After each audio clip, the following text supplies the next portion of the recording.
നമസ്കാരം, ന്യൂസ് ബുള്ളറ്റിനിലേക്ക് സ്വാഗതം. പ്രധാന വാർത്തകൾ. ഇന്നും ശക്തമായ മഴയ്ക്ക് സാധ്യത. 9 ജില്ലകളിൽ ഓറഞ്ച് അലർട്ട്. 10 ജില്ലകളിൽ വിദ്യാഭ്യാസ സ്ഥാപനങ്ങൾക്ക് അവധി. വാക്കുകൾ ശ്രദ്ധിക്കണമായിരുന്നു. വിവാദ പ്രസ്താവനയിൽ ഖേദം പ്രകടിപ്പിച്ച് മന്ത്രി CP ജോൺ. ഹമാസിന്റെ നിരായുധീകരണത്തിൽ വിട്ടുവീഴ്ചയില്ലെന്ന് നെതന്യാഹു. ഗാസയിൽ നിന്ന് പിന്മാറ്റം അതിനുശേഷം മാത്രമെന്ന് കടുത്ത നിലപാട്. LICയിൽ കൂടുതൽ ഓഹരികൾ വിൽക്കാൻ കേന്ദ്ര സർക്കാർ.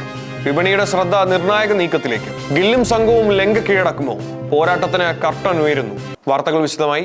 സംസ്ഥാനത്ത് ഇന്നും അതിശക്തമായ മഴയ്ക്ക് സാധ്യത. 9 ജില്ലകളിൽ ഓറഞ്ച് അലർട്ട് തുടരുകയാണ്. പത്തനംതിട്ട, ആലപ്പുഴ, കോട്ടയം, ഇടുക്കി, എറണാകുളം, കോഴിക്കോട്, വയനാട്, കണ്ണൂർ, കാസർഗോഡ് ജില്ലകളിലാണ് ഓറഞ്ച് അലർട്ട്. തിരുവനന്തപുരം, കൊല്ലം, തൃശൂർ, പാലക്കാട്, മലപ്പുറം ജില്ലകളിൽ യെല്ലോ അലർട്ട് നിലവിലുണ്ട്. വരും ദിവസങ്ങളിലും മഴ തുടരുമെന്നാണ് മുന്നറിയിപ്പ്. സംസ്ഥാനത്ത് മഴക്കെടുതിയും കനത്ത മഴ മുന്നറിയിപ്പും തുടരുന്നു. വരും ദിവസങ്ങളിലും അതിശക്തമായ മഴയ്ക്ക് സാധ്യതയുള്ളതിനാൽ കാലാവസ്ഥാ നിരീക്ഷണ കേന്ദ്രം ഇന്ന് 9 ജില്ലകളിൽ ഓറഞ്ച് അലർട്ട് പ്രഖ്യാപിച്ചു. പത്തനംതിട്ട, ആലപ്പുഴ, കോട്ടയം, ഇടുക്കി, എറണാകുളം, കോഴിക്കോട്, വയനാട്, കണ്ണൂർ, കാസർഗോഡ് എന്നീ ജില്ലകളിലാണ് ഓറഞ്ച് അലർട്ട് നിലവിലുള്ളത്.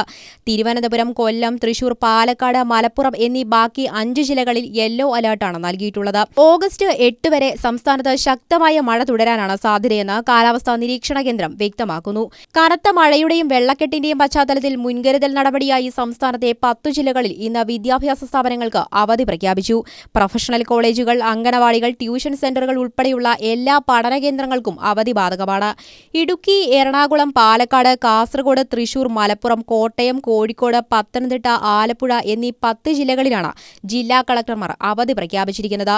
മുൻകൂട്ടി നിശ്ചയിച്ച പൊതുപരീക്ഷകൾക്കും അഭിമുഖങ്ങൾക്കും മാറ്റമുണ്ടായിരിക്കില്ലെന്ന് അധികൃതർ അറിയിച്ചിട്ടുണ്ട്. തെക്കൻ കർണാടകത്തിനും ആന്ധ്രാ തീരത്തിനും മുകളിലായി രൂപപ്പെട്ട 2 ചക്രവാത ചുഴികളാണ് നിലവിലെ അതിശക്തമായ മഴയ്ക്ക് കാരണം. മണിക്കൂറിൽ 50 കിലോമീറ്റർ വരെ വേഗതയിൽ ശക്തമായ കാറ്റടിക്കാനും സാധ്യതയുണ്ട്. പൊതുജനങ്ങളും തീരദേശവാസികളും അതീവ ജാഗ്രത പാലിക്കണമെന്നും മത്സ്യത്തൊഴിലാളികൾ കടലിൽ പോകരുതെന്നും ദുരന്ത നിവാരണ അതോറിറ്റി മുന്നറിയിപ്പ് നൽകിയിട്ടുണ്ട്. കോട്ടയത്തും കുട്ടനാട്ടിലും അപ്പർ കുട്ടനാട്ടിലും താഴ്ന്ന പ്രദേശങ്ങൾ വെള്ളത്തിനടിയിലാണ്. മീനച്ചിലാറിലും അച്ചൻകോവിലാറിലും ജലനിരപ്പ് ഉയർന്നതിനെ തുടർന്ന് ആയിരക്കണക്കിന് വീടുകളിൽ വെള്ളം കയറി. കുമരകം, ആർപ്പൂക്കര, തിരുവാർപ്പ്, താഴത്തങ്ങാടി പ്രദേശങ്ങളിൽ ഗതാഗതം തടസ്സപ്പെട്ടിരിക്കുകയാണ്. മലയോര പ്രദേശങ്ങളിൽ മഴയുടെ തീവ്രത കുറഞ്ഞതിനെ തുടർന്ന് ആറന്മുളയിലും റാന്നിയിലും വെള്ളം ഇറങ്ങി തുടങ്ങിയിട്ടുണ്ട്. ഇത് ആശ്വാസകരമാണെങ്കിലും താഴ്ന്ന പ്രദേശങ്ങളിൽ വെള്ളക്കെട്ട് രൂക്ഷമായി തന്നെ തുടരുകയാണ്. സംസ്ഥാനത്തുടനീളം 400-ലധികം ദുരിതാശ്വാസ ക്യാമ്പുകൾ തുറന്നിട്ടുണ്ട്. 18,000-ലധികം ആളുകളെ സുരക്ഷിത കേന്ദ്രങ്ങളിലേക്ക് മാറ്റി പാർപ്പിച്ചു. ഇന്നു ചേരുന്ന അടിയന്തര സംസ്ഥാന മന്ത്രിസഭാ യോഗത്തിൽ സംസ്ഥാനത്തെ മഴക്കെടുതിയും ദുരിതാശ്വാസ പ്രവർത്തനങ്ങളും പ്രളയ മുൻകരുതലുകളും വിശദമായി ചർച്ച ചെയ്യും. അടിയന്തര സാഹചര്യങ്ങളിൽ 24 മണിക്കൂറും പ്രവർത്തിക്കുന്ന 1070, 1077 എന്നീ 2 ഹെൽപ്പ് ലൈൻ നമ്പറുകളിൽ ബന്ധപ്പെടാൻ ദുരന്ത നിവാരണ അതോറിറ്റി ജനങ്ങൾക്ക് നിർദ്ദേശം നൽകിയിട്ടുണ്ട്. ദുരിതാശ്വാസ ക്യാമ്പുകളിൽ ഭക്ഷണവും കുടിവെള്ളവും മരുന്നും ഉറപ്പാക്കാനുള്ള നടപടികൾ ഊർജിതമാക്കിയിട്ടുണ്ട്. സ്ത്രീകൾക്കെതിരായ വിവാദ പ്രസ്താവനയിൽ ഖേദം പ്രകടിപ്പിച്ച് മന്ത്രി CP ജോൺ. വാക്കുകൾ ശ്രദ്ധിക്കണമായിരുന്നുവെന്നും തന്റെ പരാമർശം ആരെങ്കിലും വേദനിപ്പിച്ചിട്ടുണ്ടെങ്കിൽ ഖേദം പ്രകടിപ്പിക്കുന്നതായി മന്ത്രി പ്രതികരിച്ചു. KSRTCയിൽ സ്ത്രീകൾക്ക് സൗജന്യ യാത്ര നൽകിയതിനായിരുന്നു മന്ത്രിയുടെ വിവാദ പരാമർശം. സ്ത്രീകളെക്കുറിച്ചുള്ള തന്റെ വിവാദ പരാമർശത്തിൽ ഒടുവിൽ പ്രതികരിച്ചിരിക്കുകയാണ് ഗതാഗത മന്ത്രി CP ജോൺ. പൊതുവേദിയിൽ മന്ത്രി CP ജോൺ നടത്തിയ പ്രസ്താവന വാർത്താമാധ്യമങ്ങളിലും സോഷ്യൽ മീഡിയയിലും പ്രചരിച്ചതോടെയാണ് സംസ്ഥാനത്ത് വലിയ തോതിലുള്ള വിവാദങ്ങൾക്കും രാഷ്ട്രീയ എതിർപ്പുകൾക്കും തിരികൊളുത്തിയത്. പ്രിയദർശിനി ബസ് സർവീസുകളുമായി ബന്ധപ്പെട്ട ചടങ്ങിൽ സംസാരിക്കവേ ബസ്സുകളിൽ സ്ത്രീകൾ തിക്കിത്തിരക്കി കയറുന്നുവെന്നും എന്നാൽ തങ്ങളുടെ മക്കളെ സ്വകാര്യ സ്കൂളുകളിൽ അയച്ച് പഠിപ്പിക്കാനാണ് അവർ കൂടുതൽ താൽപര്യം കാണിക്കുന്നതെന്നുമായിരുന്നു മന്ത്രിയുടെ വിവാദപരമായ പ്രസ്താവന. KSRTC ബസ്സുകളിലെ സൗജന്യ യാത്രയെയും സ്ത്രീകളുടെ മുൻഗണനകളെയും ബന്ധപ്പെടുത്തി മന്ത്രി നടത്തിയ ഈ പരാമർശം അങ്ങേയറ്റം സ്ത്രീവിരുദ്ധവും അധിക്ഷേപകരവുമാണെന്ന് ചൂണ്ടിക്കാട്ടിയാണ് വിവിധ കോണുകളിൽ നിന്ന് പ്രതിഷേധം ശക്തമായത്. സംസ്ഥാനത്തെ സാധാരണക്കാരായ സ്ത്രീകളെയും അവരുടെ ജീവിത സാഹചര്യങ്ങളെയും പരിഹസിക്കുന്ന രീതിയിലാണ് ഉത്തരവാദിത്തപ്പെട്ട സ്ഥാനത്തിരിക്കുന്ന ഒരു മന്ത്രി സംസാരിച്ചതെന്ന് പ്രതിപക്ഷ നേതാക്കളും വിവിധ മഹിളാ സംഘടനകളും ആഞ്ഞടിച്ചു.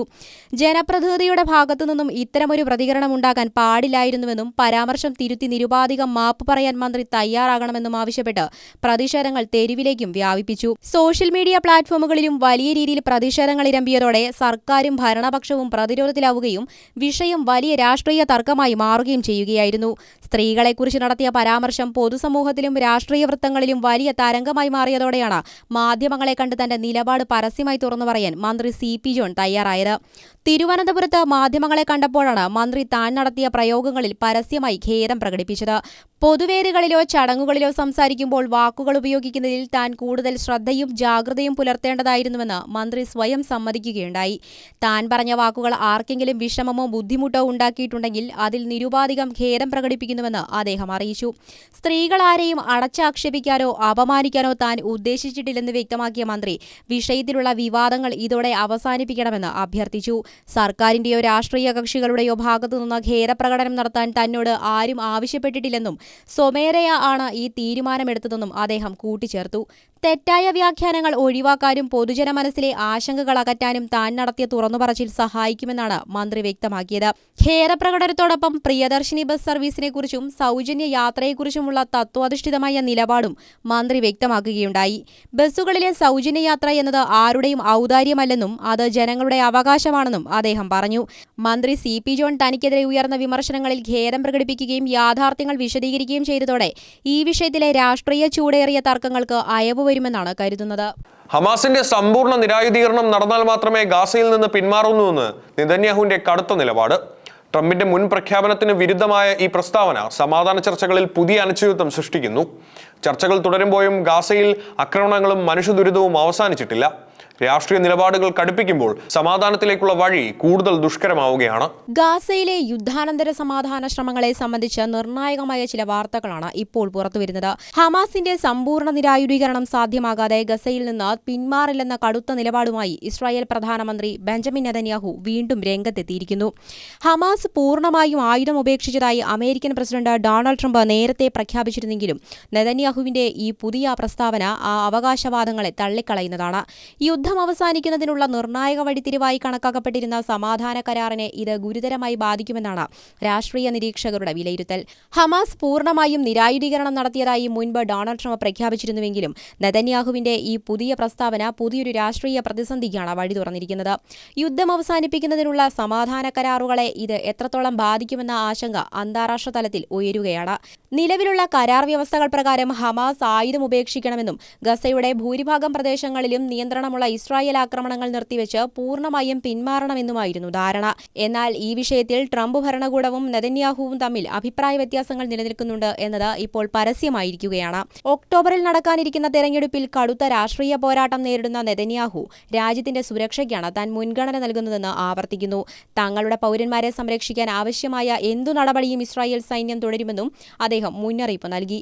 ചർച്ചകൾ തുടരുമ്പോഴും ഗസയിൽ ഇസ്രായേൽ ആക്രമണങ്ങൾ തുടരുകയാണെന്നതും സ്ഥിതിഗതികൾ കൂടുതൽ സങ്കീർണമാക്കുന്നു. ഈ രാഷ്ട്രീയ പ്രതിസന്ധികൾക്കിടയിലും ഗസയിലെ സാധാരണ ജനങ്ങൾ അനുഭവിക്കുന്ന ദുരിതങ്ങളുടെ ആഴം വ്യക്തമാക്കുന്ന മറ്റൊരു വാർത്തയും പുറത്തുവരുന്നുണ്ട്. 2023 ഗാസയിലുണ്ടായ ക്രൂരമായ ഇസ്രായേൽ ആക്രമണത്തിൽ കൊല്ലപ്പെട്ട 100-ലധികം പേരുടെ മൃതദേഹങ്ങൾ അടുത്തിടെയാണ് അവശിഷ്ടങ്ങൾക്കിടയിൽ നിന്ന് വീണ്ടെടുത്തത്. കഴിഞ്ഞ ചൊവ്വാഴ്ച പാലസ്തീനുകൾ ഈ നിരവധി ആളുകളുടെ കൂട്ടസംസ്കാര ചടങ്ങുകൾക്കായി ഒത്തുകൂടി. 2023 നവംബർ 22-ന് ഗാസ സിറ്റിയിലെ സാബ്ര പ്രദേശത്തുള്ള ഒരു പാർപ്പിട സമുച്ചയം യുദ്ധവിമാനങ്ങൾ തകർത്തെറിഞ്ഞ സംഭവത്തിൽ 300-ലധികം പേരാണ് കൊല്ലപ്പെട്ടിരുന്നത്. തുടക്കത്തിൽ പ്രാഥമിക ഉപകരണങ്ങൾ വെച്ച് നടത്തിയ തിരച്ചിലിൽ 40ഓളം മൃതദേഹങ്ങൾ മാത്രമേ കണ്ടെത്താൻ കഴിഞ്ഞിരുന്നുള്ളൂ. എന്നാൽ കഴിഞ്ഞ ദിവസങ്ങളിൽ സിവിൽ ഡിഫൻസ് വിഭാഗം നടത്തിയ തിരച്ചിലിൽ 40 കുട്ടികളടക്കം 112 പേരുടെ മൃതദേഹാവശിഷ്ടങ്ങൾ കൂടി വീണ്ടെടുത്തു. ഇപ്പോഴും 157 പേരുടെ മൃതദേഹങ്ങൾ കൂടി കണ്ടെത്താനുണ്ടെന്നാണ് രക്ഷാപ്രവർത്തകർ അറിയിക്കുന്നത്. ഗസയിലെ സാധാരണ ജനങ്ങൾ ഇന്നും നേരിടുന്ന വലിയ ദുരന്തത്തിന്റെ നേർക്കാഴ്ചയാണ് ഈ സംഭവങ്ങൾ. ഹമാസിന്റെ നിരായുധീകരണവും ഇസ്രായേലിന്റെ പിന്മാറ്റവും സംബന്ധിച്ച നെതന്യാഹുവിന്റെ കടുത്ത നിലപാടുകൾ സമാധാന ചർച്ചകളെ എത്രത്തോളം പിന്നോട്ടടിക്കുമെന്നത് കണ്ടറിയേണ്ടിയിരിക്കുന്നു. തങ്ങളുടെ രാജ്യത്തെയും പൗരന്മാരെയും സംരക്ഷിക്കാൻ ആവശ്യമായ ഏത് നടപടിയും ഇസ്രായേൽ സേന തുടരുമെന്നാണ് അദ്ദേഹം പ്രഖ്യാപിച്ചിരിക്കുന്നത്. അതേസമയം നിരായുധീകരണത്തെക്കുറിച്ചുള്ള ചർച്ചകൾ നടക്കുമ്പോഴും ഗസയിലെ ആക്രമണങ്ങൾ ഇസ്രായേൽ തുടരുന്നുവെന്നത് സ്ഥിതിഗതികൾ കൂടുതൽ സങ്കീർണമാക്കുന്നു. യുദ്ധം അവസാനിപ്പിക്കാനുള്ള വഴികൾ ചർച്ച ചെയ്യപ്പെടുമ്പോഴും ഗസയിൽ ആക്രമണങ്ങളും മരണങ്ങളും തുടരുന്നത് സമാധാന മോഹങ്ങൾക്ക് വലിയ തിരിച്ചടിയാണ്. ഹമാസിന്റെ സമ്പൂർണ്ണ നിരായുധീകരണം എന്ന ഉറച്ച ലക്ഷ്യത്തിൽ നിന്ന് പിന്നോട്ടില്ലെന്ന് നെതന്യാഹു വ്യക്തമാക്കുമ്പോൾ അത് ട്രംപ് ഭരണകൂടവുമായുള്ള ബന്ധത്തെയും വരാനിരിക്കുന്ന സമാധാന ചർച്ചകളെയും എങ്ങനെയൊക്കെ സ്വാധീനിക്കുമെന്ന ആകാംക്ഷയിലാണ് അന്താരാഷ്ട്ര സമൂഹം. സമാധാനത്തിന്റെ പുതിയ വഴികൾ തേടുമ്പോഴും രാഷ്ട്രീയ പ്രതിസന്ധികൾക്കിടയിൽ കളം പിടിക്കാൻ ശ്രമിക്കുന്ന നേതാക്കളുടെ ഈ കടുത്ത നിലപാടുകൾ മിഡിൽ ഈസ്റ്റിലെ സംഘർഷാവസ്ഥയെ കൂടുതൽ നീണ്ടുപോകാൻ മാത്രമേ സഹായിക്കൂ എന്നാണ് വിലയിരുത്തപ്പെടുന്നത്. ട്രംപ് ഭരണകൂടവും ഇസ്രായേൽ നേതൃത്വവും തമ്മിലുള്ള ഈ അഭിപ്രായ വ്യത്യാസങ്ങൾ മിഡിൽ ഈസ്റ്റ് രാഷ്ട്രീയത്തിൽ വലിയ മാറ്റങ്ങൾക്ക് വഴിവെക്കുമോ അതോ സമാധാന ചർച്ചകളെ പൂർണ്ണമായി സ്തംഭിപ്പിക്കുമോ എന്നത് വരും ദിവസങ്ങളിൽ വ്യക്തമാകും. രാജ്യത്തെ ഏറ്റവും വലിയ ഇൻഷുറൻസ് സ്ഥാപനമായ ലൈഫ് ഇൻഷുറൻസ് കോർപ്പറേഷന്റെ കൂടുതൽ ഓഹരികൾ വിപണിയിലൂടെ വിറ്റഴിക്കാൻ കേന്ദ്ര സർക്കാർ നീക്കം. സർക്കാരിന്റെ ഓഹരി പങ്കാളിത്തം കുറയ്ക്കുന്നതിനും പൊതുജന പങ്കാളിത്തം വർദ്ധിപ്പിക്കുന്നതിനുമുള്ള നടപടികളുടെ ഭാഗമായിട്ടാണ് ഈ നീക്കം. രാജ്യത്തെ ഏറ്റവും വലിയ ഇൻഷുറൻസ് ഭീമനായ LICയുടെ കൂടുതൽ ഓഹരികൾ വിൽക്കാൻ കേന്ദ്ര സർക്കാർ നീക്കം തുടങ്ങിയിരിക്കുന്നു. ലഭ്യമായ ഏറ്റവും പുതിയ റിപ്പോർട്ടുകൾ അനുസരിച്ച് LICയുടെ 6.5% ഓഹരികൾ കൂടി വിപണിയിലൂടെ വിറ്റഴിക്കാനാണ് കേന്ദ്ര സർക്കാരിന്റെ തീരുമാനം. ഇതിലൂടെ ഏകദേശം 31,000 കോടി രൂപ സമാഹരിക്കാനാണ് ലക്ഷ്യമിടുന്നത്. കമ്പനിയുടെ പ്രൊമോട്ടർമാർ തങ്ങളുടെ കൈവശമുള്ള ഓഹരികൾ പൊതുവിപണിയിലൂടെ നേരിട്ട് വിൽക്കുന്ന രീതിയായ ഓഫർ ഫോർ സെയിൽ വഴിയാണ് ഈ ഓഹരി കൈമാറ്റം നടക്കുക. ഇതുവഴി കേന്ദ്ര സർക്കാരിന്റെ പക്കലുള്ള ഓഹരി പങ്കാളിത്തം വീണ്ടും കുറയും. രാജ്യത്തെ ഓഹരി വിപണിയിലെ ലിക്വിഡിറ്റി വർദ്ധിപ്പിക്കാൻ ഇത് സഹായിക്കും. സെബിയുടെ നിയമങ്ങളനുസരിച്ച് ലിസ്റ്റഡ് കമ്പനികളിൽ പൊതുജന പങ്കാളിത്തം നിശ്ചിത ശതമാനമായി ഉയർത്തേണ്ടതുണ്ട്. ഈ ലക്ഷ്യത്തിലേക്കുള്ള നിർണായക ചുവടുവയ്പ് കൂടിയാണിത്. രാജ്യത്തിന്റെ സാമ്പത്തിക അടിത്തറയിൽ വലിയ സ്വാധീനമുള്ള സ്ഥാപനമാണ് ലൈഫ് ഇൻഷുറൻസ് കോർപ്പറേഷൻ അഥവാ LIC. കോടിക്കണക്കിന് പോളിസി ഉടമകളുടെ വിശ്വാസമുള്ള ഈ സ്ഥാപനത്തിന്റെ ഓഹരി വിപണിയിലെ നീക്കങ്ങൾ അതീവ ശ്രദ്ധയോടെയാണ് നിക്ഷേപകർ വീക്ഷിക്കുന്നത്. സർക്കാരിന്റെ ഈ പുതിയ ധനസമാഹരണ നീക്കം രാജ്യത്തിന്റെ ധനക്കമ്മി നിയന്ത്രിക്കുന്നതിലും വലിയ പങ്കുവഹിക്കും. സർക്കാരിന്റെ പൊതുമേഖലാ ഓഹരി വിറ്റഴിക്കൽ ലക്ഷ്യങ്ങൾ കൈവരിക്കുന്നതിൽ ഈ നീക്കം നിർണായകമാകും. അതേസമയം ഒറ്റയടിക്ക് വലിയൊരു ശതമാനം ഓഹരികൾ വിപണിയിലേക്ക് വരുമ്പോൾ ഹ്രസ്വകാലത്തേക്ക് ഓഹരി വിലയിൽ ചെറിയ ചാഞ്ചാട്ടങ്ങൾ ഉണ്ടായേക്കാമെന്നും വിദഗ്ധർ മുന്നറിയിപ്പ് നൽകുന്നുണ്ട്. ഈ വലിയ ഓഹരി വിൽപ്പനയുടെ പ്രധാനപ്പെട്ട ചില ഘടനകൾ ഇവയാണ്. ഒന്നാമതായി ഫ്ലോർ വില. ഒരു ഓഹരിക്ക് 382 രൂപയാണ് കേന്ദ്ര സർക്കാർ അടിസ്ഥാന വിലയായി നിശ്ചയിച്ചിരിക്കുന്നത്. നിലവിലുള്ള വിപണി വിലയേക്കാൾ ഏകദേശം 10% ഡിസ്കൗണ്ടിലാണ് ഈ വില നിശ്ചയിച്ചിരിക്കുന്നത്. 2 തീയതികൾ. സ്ഥാപന നിക്ഷേപകർക്കായി ചൊവ്വാഴ്ചയാണ് ഈ ഓഹരി വിൽപ്പന ആരംഭിച്ചത്. റീറ്റെയിൽ നിക്ഷേപകർക്ക് ബുധനാഴ്ച മുതൽ ഇതിൽ ഓഹരികൾക്കായി അപേക്ഷിക്കാം. മറ്റൊന്ന് ഗ്രീൻ ഷൂ ഓപ്ഷനാണ്.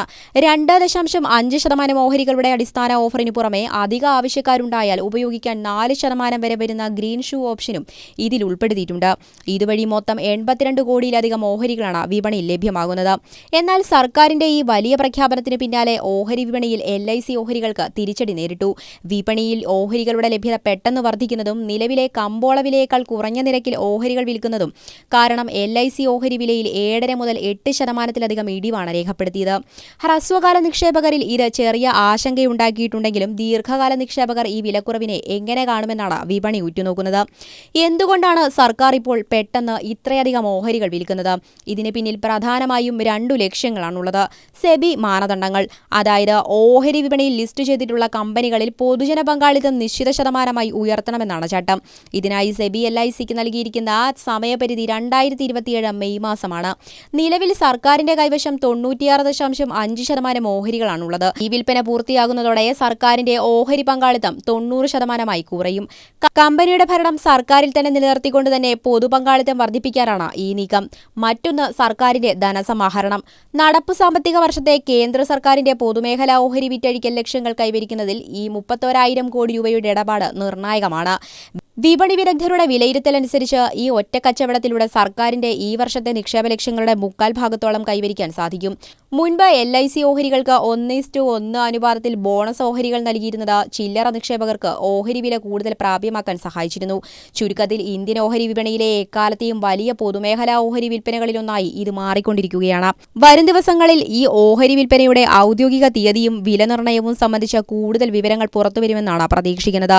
രാജ്യത്തിന്റെ സാമ്പത്തിക അടിത്തറ ശക്തിപ്പെടുത്തുന്നതിനൊപ്പം നിക്ഷേപകർക്ക് മികച്ച അവസരങ്ങൾ തുറന്നു നൽകുന്നതുമാണ് LICയുടെ ഈ പുതിയ ഓഹരി വിൽപ്പന. ഹ്രസ്വകാലത്ത് വിപണിയിൽ ചെറിയ ചാഞ്ചാട്ടങ്ങൾ ഉണ്ടാകാമെങ്കിലും LICയുടെ ബിസിനസ് കരുത്തിൽ വിശ്വാസമർപ്പിക്കുന്ന ദീർഘകാല നിക്ഷേപകരെ സംബന്ധിച്ചിടത്തോളം ഇതൊരു സുപ്രധാന വഴിത്തിരിവാണ്. ശ്രീലങ്കൻ പര്യടനത്തിനായി ഇന്ത്യൻ ടെസ്റ്റ് ടീം ലങ്കയിലെത്തി. ICC ലോക ടെസ്റ്റ് ചാമ്പ്യൻഷിപ്പിന്റെ ഭാഗമായിട്ടുള്ള ഈ പരമ്പരയിൽ ശുഭ്മാൻ ഗില്ലിന്റെ നേതൃത്വത്തിലാണ് യുവനിര ഇറങ്ങുന്നത്. ജസ്പ്രീത് ബുംറയുടെ പരിക്കും പ്രധാന താരങ്ങളുടെ അഭാവവും ഇന്ത്യക്ക് കനത്ത തിരിച്ചടിയാണെങ്കിലും ലങ്കൻ മണ്ണിൽ വിജയം പിടിച്ചെടുക്കാനുള്ള ആവേശത്തിലാണ് ടീം. ICC ലോക ടെസ്റ്റ് ചാമ്പ്യൻഷിപ്പ് 2025-27 സൈക്കിളിലെ നിർണായക പരമ്പരയ്ക്കായി ഇന്ത്യൻ ടീം ശ്രീലങ്കയിലെത്തി. യുവനായകൻ ശുഭ്മൻ ഗില്ലിന്റെ നേതൃത്വത്തിലുള്ള സംഘത്തിന് ഇതൊരു സാധാരണ പരമ്പരയല്ല. ലോക ടെസ്റ്റ് ചാമ്പ്യൻഷിപ്പ് ഫൈനലിലേക്കുള്ള യാത്രയിൽ നിർണായകമായ ചുവടുവെപ്പാണ് ഈ ശ്രീലങ്കൻ പര്യടനം. ഓഗസ്റ്റ് 7 മുതൽ കൊളംബിയയിൽ ആരംഭിക്കുന്ന 4 ദിവസത്തെ പരിശീലന മത്സരത്തോടെയാണ് ഇന്ത്യയുടെ ശ്രീലങ്കൻ പര്യടനത്തിന് തുടക്കമാകുന്നത്. ശ്രീലങ്കൻ പിച്ചുകളിലെ സാഹചര്യങ്ങളുമായി പൊരുത്തപ്പെടാൻ ഈ മത്സരം ഇന്ത്യൻ താരങ്ങൾക്ക് വലിയ സഹായമാകും. തുടർന്ന് ഓഗസ്റ്റ് 15 മുതൽ 19 വരെ ഗാലെ അന്താരാഷ്ട്ര സ്റ്റേഡിയത്തിൽ ആദ്യ ടെസ്റ്റ് അരങ്ങേറും. സ്പിന്നിനെ ശക്തമായി പിന്തുണയ്ക്കുന്ന ഗാലയിലെ പിച്ച് ഇന്ത്യൻ ബാറ്റർമാർക്ക് വലിയ വെല്ലുവിളിയാകും. രണ്ടാം ടെസ്റ്റ് ഓഗസ്റ്റ് 23 മുതൽ 27 വരെ കൊളംബിയയിലെ സിംഹാളി സ്പോർട്സ് ക്ലബ് ഗ്രൗണ്ടിലാണ് നടക്കുക. എന്നാൽ പരമ്പര തുടങ്ങും മുമ്പ് തന്നെ ഇന്ത്യൻ ടീമിനെ പരുക്കുകൾ വലച്ചിരിക്കുകയാണ്. സ്റ്റാർ പേസർ ജസ്പ്രീത് ബുംറയ്ക്ക് പരിക്കിനെ തുടർന്ന് പരമ്പര മുഴുവൻ നഷ്ടമാകും. ബുംറയ്ക്ക് പകരം യുവതാരം ആകിബ് നബിയാണ് ടീമിലെത്തുന്നത്. ഹർഷിത് റാണ, നിതീഷ് കുമാർ റെഡ്ഡി, ആകാശ് ദീപ് എന്നിവരും പരിക്കു കാരണം ടീമിലില്ല. വാഷിംഗ്ടൺ സുന്ദറിന് ഫിറ്റ്നസ് പ്രശ്നങ്ങൾ കാരണം ആദ്യ ടെസ്റ്റ് നഷ്ടമാകുമെന്നും റിപ്പോർട്ടുകളുണ്ട്. ഇത്തരം വെല്ലുവിളികൾക്കിടയിലും ഇന്ത്യൻ ബാറ്റിംഗ് നിര ആത്മവിശ്വാസത്തിലാണ്. ശുഭ്മൻ ഗിൽ, യശസ്വി ജയ്സ്വാൾ, KL രാഹുൽ, ഋഷഭ് പന്ത്, സായി സുദർശൻ എന്നിവരടങ്ങുന്ന ബാറ്റിംഗ് നിരയാണ് ടീമിന്റെ പ്രധാന കരുത്ത്. സ്പിൻ വിഭാഗത്തിൽ രവീന്ദ്ര ജഡേജയും കുൽദീപ് യാദവും ശ്രീലങ്കൻ പിച്ചുകളിൽ നിർണായക ആയുധങ്ങളാകും. അതേസമയം ബുംറയുടെ അഭാവത്തിൽ മുഹമ്മദ് സിറാജിനും മറ്റു യുവ പേസർമാർക്കും കൂടുതൽ ഉത്തരവാദിത്തം ഏറ്റെടുക്കേണ്ടി വരും. ലോക ടെസ്റ്റ് ചാമ്പ്യൻഷിപ്പ് പോയിന്റ് പട്ടികയിലും ഇന്ത്യക്ക് ഈ പരമ്പര വളരെ നിർണായകമാണ്. നിലവിൽ 5ാം സ്ഥാനത്തുള്ള ഇന്ത്യക്ക് ഫൈനൽ പ്രതീക്ഷകൾ സജീവമാക്കി നിർത്താൻ ശ്രീലങ്കയ്ക്കെതിരെ മികച്ച വിജയം അനിവാര്യമാണ്. പരുക്കുകൾ തിരിച്ചടിയായെങ്കിലും യുവതാരങ്ങളുടെ ആത്മവിശ്വാസവും സീനിയർ താരങ്ങളുടെ അനുഭവ സമ്പത്തും ഇന്ത്യക്ക് കരുത്താകും എന്നാണ് ആരാധകരുടെ പ്രതീക്ഷ. പരിശീലന മത്സരത്തിലെ പ്രകടനം ടീമിന്റെ തന്ത്രങ്ങൾ എത്രത്തോളം വിജയകരമാണെന്ന് വ്യക്തമാകും. ഇനി എല്ലാവരുടെയും കണ്ണുകൾ ലങ്കൻ മണ്ണിലേക്കാണ്. ശുഭ്മൻ ഗില്ലും സംഘവും വിജയത്തോടെ ഈ ദൗത്യം ആരംഭിക്കുമോ എന്ന ആകാംക്ഷയിലാണ് ക്രിക്കറ്റ് ലോകം.